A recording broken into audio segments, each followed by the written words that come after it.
Hello students, आज आपण exercise 1.4 पाहूया. मॅथमॅटिकल लॉजिक या चॅप्टरमध्ये पहिले 3 एक्सरसाइज आपण खूप चांगल्या पद्धतीने घेतलेले आहेत. त्याच्यावरती आपण यूट्यूब लेक्चरही त्याचे अपलोड केलेले आहेत आणि ते तुम्हाला चांगल्या पद्धतीने अंडरस्टँड झालेले आहेत. ओके, आज आपण नेक्स्ट कंटिन्यू लेक्चर पाहणार आहोत आणि त्यामध्ये एक्सरसाइज 1.4 पाहणार आहोत.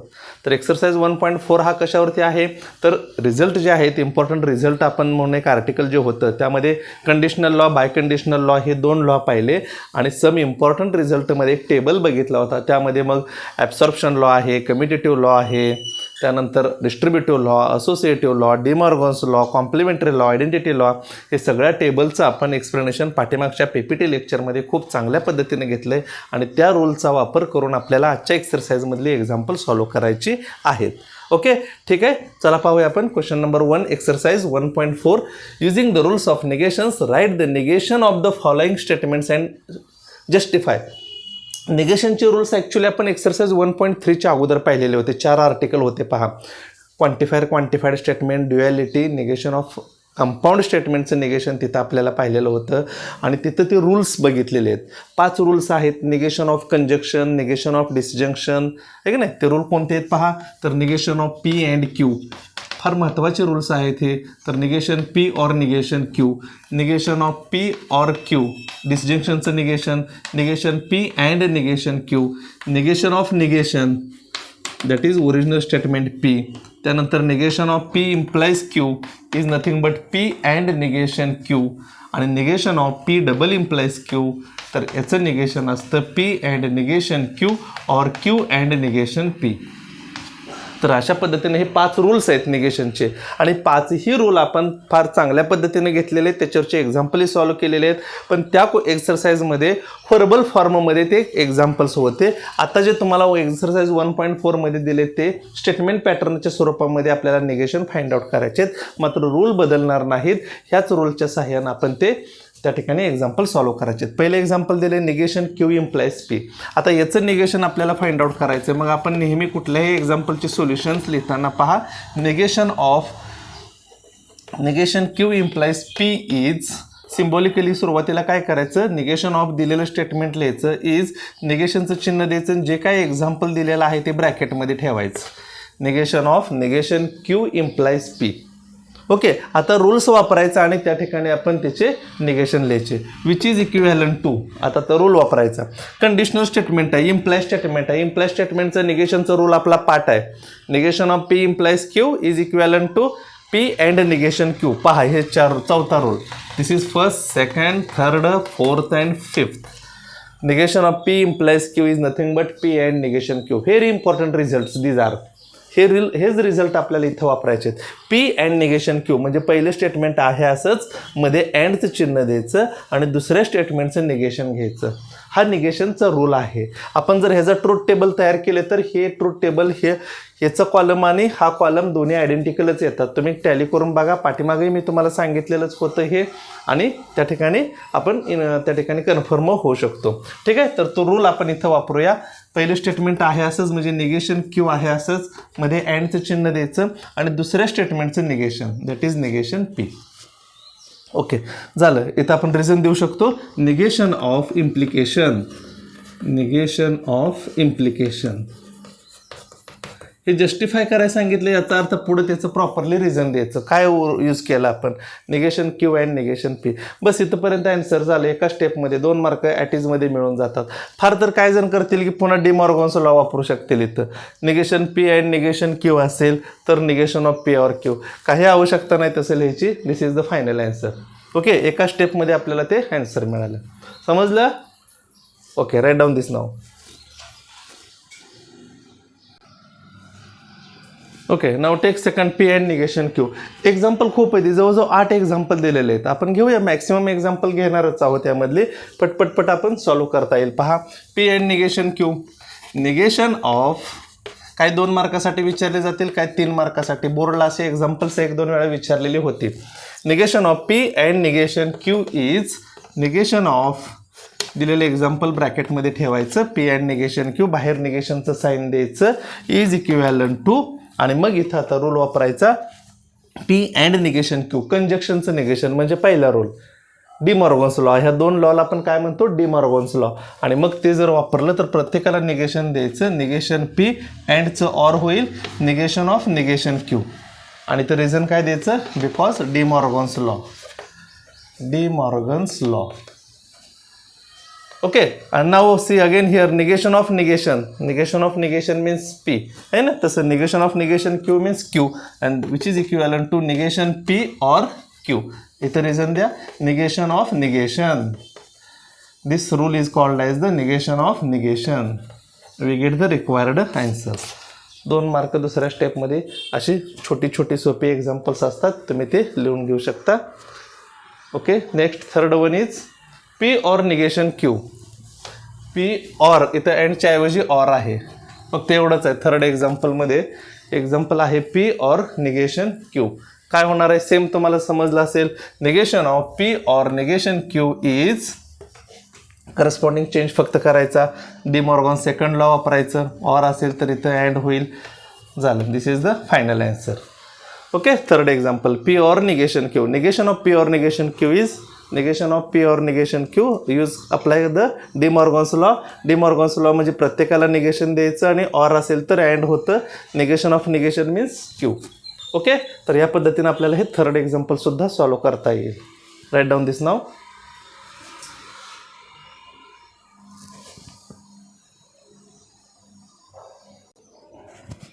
Okay. Next fourth one is P or negation q and r.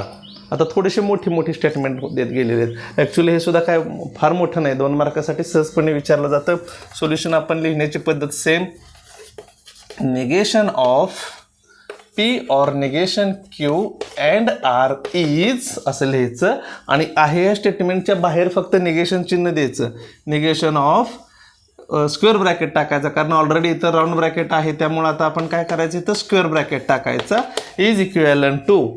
आता आपण रूल वापरूया. इथं पहा, हा कंस म्हणजे एक स्टेटमेंट आहे आणि मध्ये अँड आहे आणि हे दुसरं स्टेटमेंट आहे. म्हणजे निगेशन ऑफ कंजक्शन पहिला जो रूल आहे तो रूल वापरायचा आपण. म्हणजे डी मॉर्गन्स लॉ असंही त्याला म्हटलं जातं.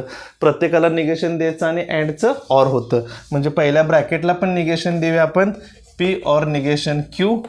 ह्या अँडचं ऑर होईल आणि दुसऱ्याला पण निगेशन देऊ. याला negation of De Morgan's law म्हणा करा किंवा निगेशन ऑफ कंजक्शन म्हटलं तरी चालतं. Negation of conjunction. Negation of conjunction. Okay. That is equivalent to. Again simplify this. आता इथं पहा, पुन्हा एकदा ब्रॅकेटच्या बाहेर निगेशन आहे, म्हणजे इथं सुद्धा आपण निगेशन ऑफ डिसजंक्शन हा जो आहे सेकंड रूल तो आपण इथं वापरू शकतो. म्हणजे negation P and negation of negation Q. Okay. Negation P ऑरचं अँड होईल आणि हे निगेशन याला पण द्यायचं, निगेशन ऑफ निगेशन क्यू. आणि ऑर निगेशन आर आहे असंच, याला ब्रॅकेट टाकला तरी चालेल. मग रूल कोणता वापरला, निगेशन ऑफ डिसजंक्शन. जस्टिफाय करायसाठी हे तुम्हाला रिझन द्यावंच लागेल. Negation of disjunction. ठीक आहे. Again see here negation of negation. Third rule सुद्धा वापरावा लागेल. पहिला वापरला, दुसरा, आता तिसराही वापरावा लागतो ह्या स्टेपमध्ये. Negation of negation means original statement that is q. म्हणजे काय येणार पाहिजे, negation P and negation of negation is nothing but only q or negation r. झालं. इथं रिझन द्या, negation of negation. Negation of negation आहे ना. तर या पद्धतीनं फायनल आन्सर मिळून जाईल. आता याच्या पुढं काही सिम्प्लिफाय करता येणार नाही. We get the required answer. Okay. Write down now.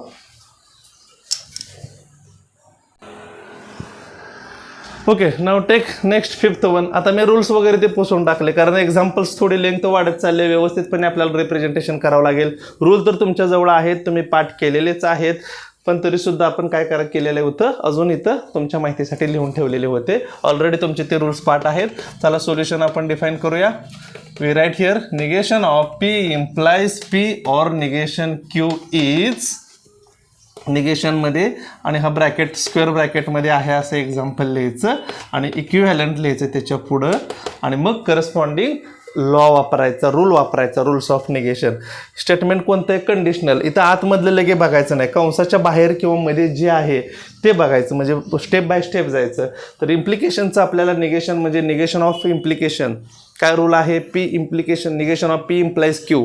P and negation Q म्हणजे पहिलं स्टेटमेंट आहे असंच मध्ये अँड द्यायचं, आणि निगेशन क्यू म्हणजे negation of second statement that is P or negation Q. Give here negation of implication. Reason दिलं negation of implication. Okay, again simplify see here P and as it is negation of P or जायचं इथं म्हणजे डिसजंक्शनचं negation म्हणजेच थोडक्यात D Morgan's law. Negation P and negation of negation Q. This is say negation of disjunction. Negation of disjunction.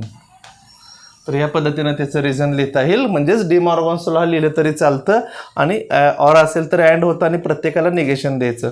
Which is equivalent to p and in bracket negation P and negation of negation is nothing but q, and therefore we get the required answer and give reason here negation of negation.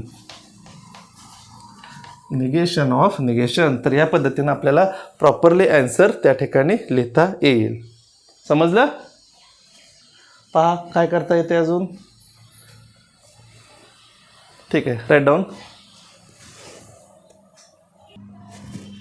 Okay, next example number 6. Negation of p and Q or p or negation q. Length थोडीशी मोठी होत काय नाही, आपल्याला एकदा rules माहीत झाले तर काही अडचण त्यामध्ये येणार नाही.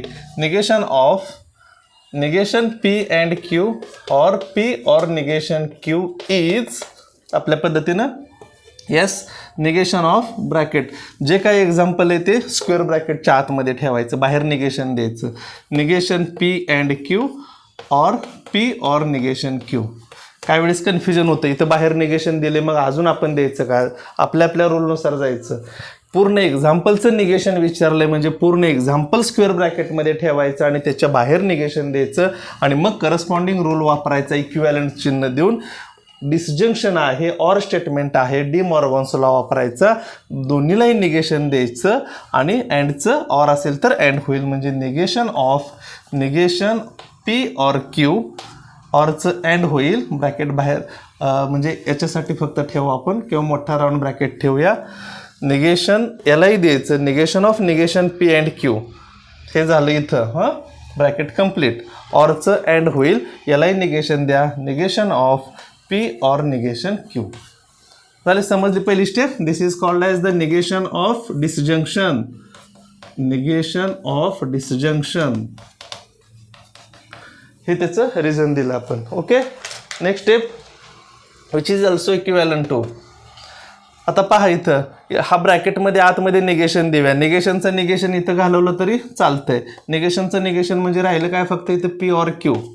अँड पुन्हा इथं डी मॉर्गन्स लॉ वापरायचं. Negation of this bracket disjunction statement आहे म्हणजे काय येणार इथं in bracket negation P and negation of negation Q.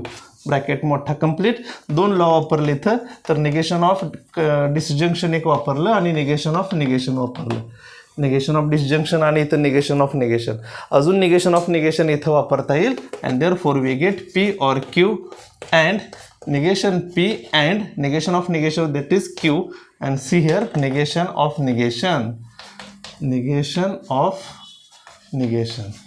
Okay, तर या पद्धतीनं we get the final answer. या पद्धतीनं आपल्याला ते सॉल्व करता येईल.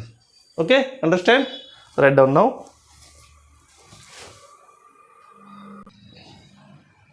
Okay, next example number 7. p or negation q implies p and negation q. Okay, we write solution similarly here. Negation of p or negation q implies p and negation q is. निगेशनचं sign द्यायचं आणि आहे हे example ब्रॅकेटमध्ये लिहायचं. फार सोपी examples आहेत, interesting आहेत. फक्त आता आहे एक्झाम्पल लिहून बाहेर निगेशनचं चिन्ह दिलं का करस्पॉन्डिंग लॉ वापरायचा. कंडिशनल स्टेटमेंटचं निगेशन आहे म्हणजे negation of P implies q is equivalent to p and negation Q. म्हणजे पहिले स्टेटमेंट आहे असंच, म्हणजे पहिला कंसमध्ये अँडचं चिन्ह द्यायचं आणि मग दुसरं निगेशन ऑफ क्यू म्हणजे दुसरा स्टेटमेंटचं negation P and negation Q. Okay, give reason here. Negation of implication. Negation of implication.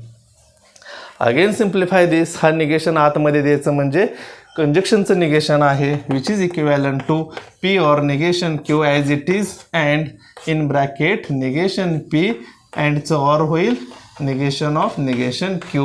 Give reason here. Negation of conjunction. Negation of conjunction. And last step is again here see negation of negation, and therefore we get the required answer is negation P or Q. And give reason here negation of negation. तर ह्या पद्धतीने हे आपल्याला answer मिळेल. 2 मार्क्ससाठी example आहे. 8वं example same आहे, तुम्ही solve करू शकता. आपण क्वेश्चन नंबर 2 अँड 3 पाहूया. ओके, राईट डाऊन दिस.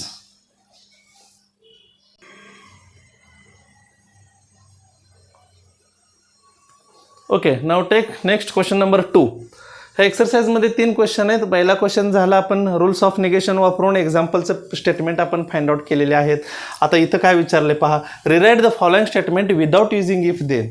खाली 3 आपल्याला इफ देनची स्टेटमेंट दिलेली आहेत, फॉर्मल स्टेटमेंट दिलेले आहेत आणि आपल्याला ते रिराईट करायचे but without using if then. आपल्याला इफ देन न वापरता त्या ठिकाणी ही स्टेटमेंट लिहायचे. तर कंडिशनल लॉ आपल्याला माहिती आहे, आपण सोल्युशनमध्ये लिहू शकतो. We know conditional law is P implies Q is parallel is किंवा is equivalent to negation P or Q. Very important result this. ह्या रिझल्टच्या सहाय्यानं आपण हे स्टेटमेंट लिहायचं. म्हणजे कुठलंही कंडिशनल स्टेटमेंट जर दिला असेल, इफ देन मध्ये दिला असेल, तर without using if then we can write the given statement as like this in this form negation P or Q या स्वरूपामध्ये लिहायचं. म्हणजे उदाहरणार्थ पहिलं दिले पहा, if a man is a जज. मॅन इज अ जज म्हणजे P, second part is Q, that is he is honest Q, and we have to write this sentence in this form, that is negation P or Q, and therefore we can write solution is therefore we write the given statement is आपल्याला MCQ question मध्ये असेल किंवा आपल्या MCQ आपल्या CET JEEच्या ह्याच्यामध्ये सुद्धा काही ऑप्शनमधून ते निवडायचं असेल किंवा 1 किंवा 2 मार्काला 1 मार्काला जाऊ शकतं हे इक्वेशन डायरेक्ट. हे सेंटेन्स आपल्याला विदाउट युझिंग इफ देन मध्ये लिहायचं. म्हणजे ह्या फॉर्ममध्ये काय लिहायचं असतं तर Pचं निगेशन करायचं, मध्ये इफ देन वगैरे वापरायचं नाही, फक्त ऑरचं चिन्ह द्यायचं आणि दुसरं सेंटेन्स आहे असं लिहायचं, दुसरं स्टेटमेंट. म्हणजे पहिल्याचं फक्त निगेशन. म्हणजे ह्याच्यावरून काय येणार, अ मॅन इज नॉट जज. आता मध्ये काय लिहायचं इथं, or second part as it is he is honest झालं. म्हणजे असं एक प्रकारे 1 मार्कासाठी या पद्धतीनं डायरेक्ट तुम्ही लिहिलं तरी चालतं. रूल कोणता आहे हा मात्र कंडिशनल लॉ माहीत पाहिजे. इफ देनचं statement without using if then we have to write as like this, that is in this form. Okay, ह्या फॉर्ममध्ये आपल्याला ते लिहायचे आहेत. समजलं. दुसरं स्टेटमेंट काय दिलेलं आहे पहा, if 2 is a rational number then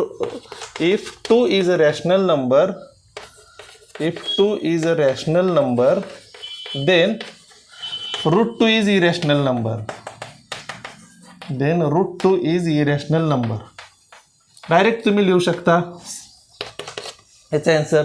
if देनचा वापर करायचा नाही, पहिल्या स्टेटमेंटचं निगेशन लिहायचं. म्हणजे काय येणार पहा, इफ इथं काय दिलेलं आहे, if 2 is a rational number.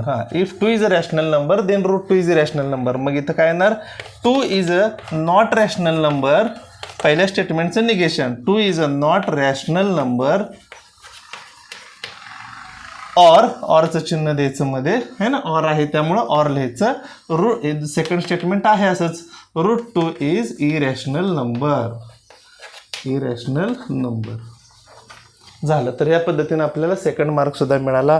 अजून एक इथं थर्ड स्टेटमेंट दिलेले आहे, 3च आपल्याला दिलेले आहेत. If f of 2 is equal to 0, then f of x is divisible by x minus 2. Then f of x is divisible by x minus 2. Okay, या पद्धतीनं ते आपल्याला एक सेंटेन्स दिलेला आहे. त्याचा आपल्याला इफ देनचा वापर न करता without using if then without using if then rewrite the following statements म्हणलेलं आहे. ओके, तर काय करायचं, f(2) is not equal to 0 or f(x) is divisible by x minus 2. We get the required answer. तर या पद्धतीनं तुम्ही किती जरी इक्वेशन्स अशी दिली, एक्झाम्पल्स दिली, स्टेटमेंट दिली, तर तुम्ही विदाउट युझिंग इफ देन तुम्ही स्टेटमेंट लिहू शकता by using conditional law. Understand? Okay, write down this now.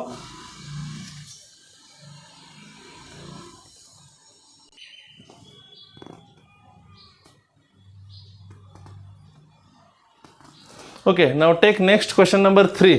This is the last question of this exercise 1.4 and very important. Without using truth table, prove that LHS is equal to RHS. असे 4 example दिलेले आहेत. काय असतं आपण with truth टेबलच्या सहाय्यानं prove केलेले आहेत. पाठीमागे एक्सरसाइज 1.2 मध्ये याचा ट्रूथ टेबल तयार करायचा, त्याला कॉलम नंबर द्यायचे. LHSचा कॉलम नंबर आणि RHSचा कॉलम नंबर आयडेंटिकल आहेत, सेम आहेत, म्हणून दिलेलं स्टेटमेंट पॅटर्न सेम आहे असं आपण ट्रूथ टेबलच्या सहाय्यानं प्रूव्ह केलं आहे. लक्षात ठेवा, बोर्डला जेव्हा विदाउट युझिंगचं एक्झाम्पल येतं, स्पष्ट लिहिलेलं असतं, तेव्हा ट्रूथ टेबल काढू नका, 0 मार्क मिळतील जरी प्रूव्ह केलं असलं तरी. ओके, विदाउट युझिंग असेल ट्रूथ टेबल, तर ट्रूथ टेबलचा जरी प्रूफ होत असेल तरी त्या पद्धतीनं प्रूफ करू नका. इतर जे रूल्स आहेत, जे लॉ आहेत, आपण पाहिलेले आहेत है ना, त्या लॉच्या सहाय्यानं आपल्याला हे प्रूव्ह करायचं आहे. पाहूया कशा पद्धतीनं. तर LHS कन्सिडर करायचा असतो अशा एक्झाम्पलमध्ये आणि RHS दाखवायचा. LHS काय आहे पहा, P double implies Q. LHS काय, P डबल इम्प्लाइज Q आणि RHS प्रूव्ह करायचं आहे. आता P डबल इम्प्लाइज Qला आपल्याला बायकंडिशनल लॉ माहिती आहे. बायकंडिशनल लॉ काय आहे, P implies Q and Q implies P. Okay, इथं प्रॉपरली रिझन द्यायचं. बायकंडिशनल लॉ. ओके, आता परत कंडिशनल लॉ वापरूया इथं, कारण आपल्याला जे प्रूफ करायचे ते अँड आणि ऑरच्या स्वरूपामध्ये RHS आहे, त्यामुळे इथं परत कंडिशनल लॉ वापरायचा. P इम्प्लाइज Qचा conditional law, negation P or Q. पहिल्याचं निगेशन लिहायचं, मध्ये ऑर चिन्ह द्यायचं, दुसरं स्टेटमेंट आहे असंच, अँड आहे असंच. Q इम्प्लाइज Pला सेम तसंच, निगेशन Q और P. This is called as the conditional law. Okay, now apply distributive law. Negation P and this bracket, ह्या ब्रॅकेटनं इथं डिस्ट्रीब्युटिव्ह करूया आपण. Negation P and this second bracket as it is, negation Q और P. मध्ये अँडचं चिन्ह देऊया, ह्याला further आपण स्क्वेअर ब्रॅकेट टाकू. अँड परत काय येईल, Q अँड दुसऱ्या ब्रॅकेटमध्ये Q अँड काय येणार इथं, second bracket as it is, negation Q और P. And this is called as the distributive law. पहा, लक्षात आलं का तुमच्या डिस्ट्रीब्युटिव्ह लॉ कशा पद्धतीनं अप्लाय केला. पहा, negation P and negation Q और P, मधलं चिन्ह इथं, सॉरी अँडच्या ऐवजी इथं ऑर, आणि परत Qनं ह्याच्यावर डिस्ट्रीब्युटिव्ह करायचं, म्हणजे Q अँड निगेशन Q और P. आता पुन्हा आतमध्ये प्रत्येक ब्रॅकेटमध्ये आपण अजून डिस्ट्रीब्युटिव्ह लॉ अप्लाय करू शकतो. Negation P and negation Q, पहा in bracket negation P and negation Q मध्ये or, in second bracket negation P and P, negation P and P, bracket complete, square bracket complete, मध्ये ऑरचं चिन्ह आहे. Next continuous, पुन्हा distributive law, in bracket Q and negation Q और Q and P. Okay, this is the complete square bracket. Give reason here, distributive law. हा steps थोड्या मोठ्या, त्या पहिले जे एक्झाम्पल जरा जास्त स्टेपचं इथं दिलेलं आहे. नो प्रॉब्लेम, अडकत नाही, आपले लॉज पार्ट आहेत त्यामुळं काही अडचण नाही इथं. पहा, that is here we can write here negation P and negation Q as it is, or negation P and P म्हणजे कॉम्प्लिमेंटरी लॉ. आपलं लॉ लक्षात नसेल तर मी टेक्निक सांगितलं, एक ट्रू असणार आणि एक फॉल्स डेफिनेटली असणार आहे, कारण मध्ये अँड आहे, इकडे P असेल तर इकडे निगेशन P, म्हणजे हे ट्रू असेल तर हे फॉल्स, हे फॉल्स असेल तर हे ट्रू, आणि मध्ये अँडला दोन्ही टी असेल तरच टी असतं, अदरवाईज फॉल्स. म्हणजे we can write here definitely F आहे ना, कारण अँड आहे, अँडला दोन्ही टी इथं असू शकत नाहीत, कारण त्याचं कॉम्प्लिमेंट आहे इथं, त्यामुळं त्याला कॉम्प्लिमेंटरी लॉ आपण म्हणतो. Or similarly here Q and negation Q, here is also similar as like this is also F, or Q and P as it is, Q and P. Give reason here, complementary law. Okay, पुढं पाहता आता identity law वापरता येईल. Negation P and negation Q or F आहे, म्हणजे identity law सुद्धा technique सांगितलंय. समजा हे टी असेल तर टी येणार, हे एफ असेल तर त्याचा आन्सर एफ येणार, म्हणजे ऑर एफ असेल तर हाच ब्रॅकेट त्याचं येणार, which is equivalent to negation P and negation q. Negation P and negation q identity law मध्ये ऑर चिन्ह द्यायचं. इथं सुद्धा तसंच येणार, q and p. Q and p give reason here identity law. Identity law. I think this is the required RHS. Commutative law वापरून last step and answer आहे असं लिहू, p and Q or negation P and negation q. तर इथं reason द्या commutative, आदला बदल केली तरी चालते, which is called as the commutativity. Commutative law we get the required RHS, hence the proof. या पद्धतीनं आपल्याला ते एक्झाम्पल सॉल्व करता येईल. समजलं? Good. Write down now.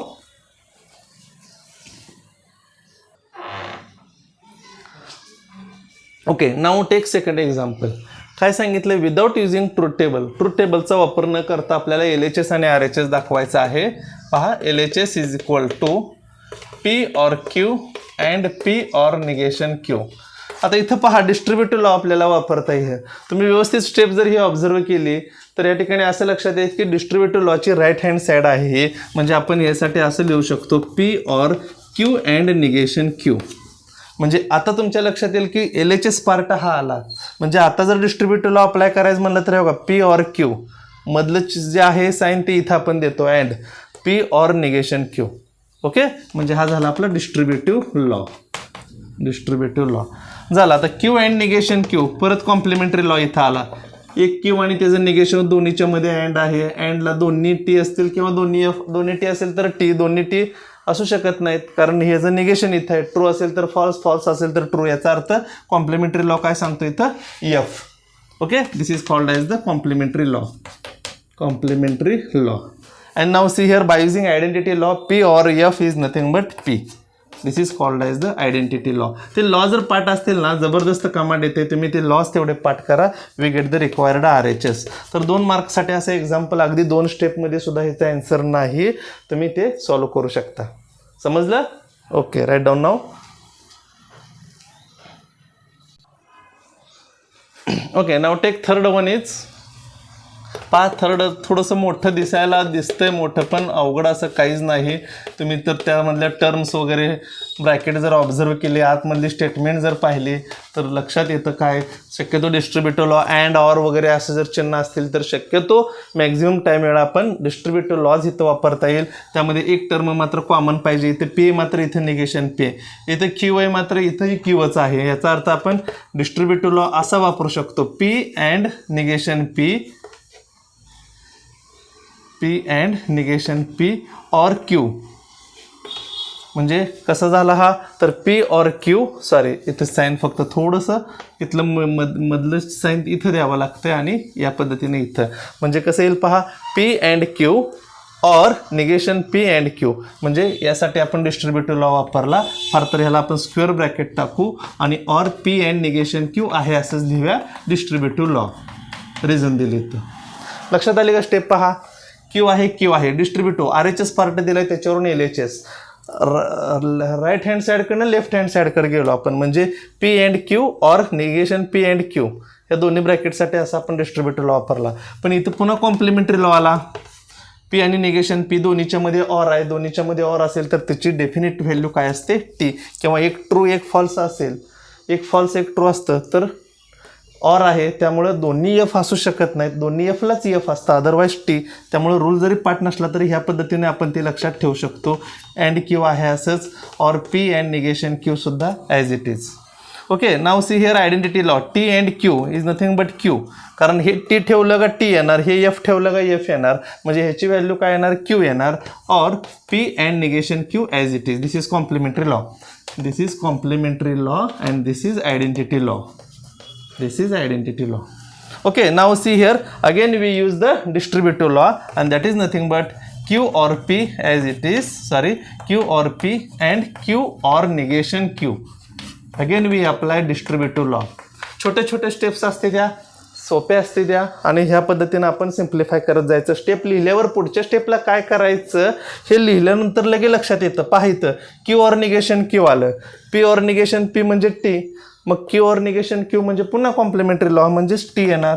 That is Q or P and T. This is complementary law. And by using again identity law, we can write here Q or P. Here identity law, Q or P. But here RHS P or Q, and therefore again we apply here P or Q. That is called as the commutative law. Commutative law नुसार आपण अदला बदल केली तरी चालते. We get the required RHS. Hence the proof. 2 किंवा 3 मार्काला अगदी सोप्या सोप्या स्टेप्स असतात. लॉ फक्त पाठ पाहिजेत. जबरदस्त कमांड येतं. Now we see the last example. Before that write down this firstly. होतं. Okay, now take the last example of exercise 1.4 question number 3. Negation of P or negation Q implies P and negation Q is equivalent to P or negation Q and negation P or Q. Example length मोठी आहे. बघितल्यावर वाटते अवघड असेल, सुटते का नाही, पण अगदी याचं उत्तर 2 किंवा 3 स्टेपमध्ये येतं. जेवढं एक्झाम्पल मोठं तेवढं प्रूफ करायला स्टेप्स कमी लागतात. कारण RHS फार मोठा असेल, फार छोटा असेल तर त्याला लॉ खूप वापरावे लागतात. पहा इथं तुमच्या लक्षात येईल. We write here LHS is equal to negation of P or negation Q implies P and negation Q. Okay, step लिहिलं का तुमच्या लक्षात येतं. बाहेर निगेशन आहे, इथं कंडिशनल स्टेटमेंट आहे, म्हणजे कंडिशनल लॉ आपल्याला वापरायचा आहे. निगेशन ऑफ इम्प्लिकेशन काय असतं तर P implies Qचं negation P and negation Q. म्हणजे पहिलं स्टेटमेंट आहे असंच, मध्ये अँडचं चिन्ह द्यायचं आणि दुसऱ्या स्टेटमेंटचं निगेशन लिहायचं. झालं, याला रिझन द्यायचं. Because negation of implication. Okay, आता हा तर ब्रॅकेट आहे असाच आपला RHS मध्ये झाला बघा. पहिल्या स्टेपमध्ये RHS मध्ये प्युअर निगेशन Q आणि एका स्टेपमध्ये पहिली टर्म तर आपल्याला दिसते ती आहे अशीच. म्हणजे ही तर आता आहे असंच आपण ठेवणार आहे. याला काही सिम्प्लिफाय करायची गरजच नाही. अँड आता and as it is negation of conjunction statement आहे. कंजक्शनचं निगेशन म्हणजे काय असतं की डिमॉर्गन्स लॉ. म्हणजे काय कशा पद्धतीनं तर निगेशन प्रत्येकाला द्यायचं, अँड असेल तर त्याचं ऑर होतं. Negation of negation Q. We write here negation of conjunction statement. And now last step is a negation of negation, and therefore we get the required RHS. I think therefore we can write here negation P or negation of negation Q means Q. Give reason here, negation of negation, and now we get the required RHS. पहा 3 step मध्ये त्याचं answer आलं. We get the required RHS, hence the proof. तर विद्यार्थी मित्रो, आजच्या ह्या लेक्चरमध्ये आपण एक्सरसाइज 1.3 खूप छान पद्धतीनं आपण एक्सप्लेन केलेला आहे. मला खात्री आहे तुम्हाला तो समजला असेल. पुन्हा लेक्चर बघा, काय अडचण असेल तर कमेंट बॉक्समध्ये लिहा. आणि आवडलं असेल तर लाईक करायला विसरू नका. सबस्क्राईब करायचं राहिलं असेल तर सबस्क्राईब करा. ओके, भेटू आपण नेक्स्ट लेक्चरला. Last article of logics, that is switching circuit. Okay, thank you.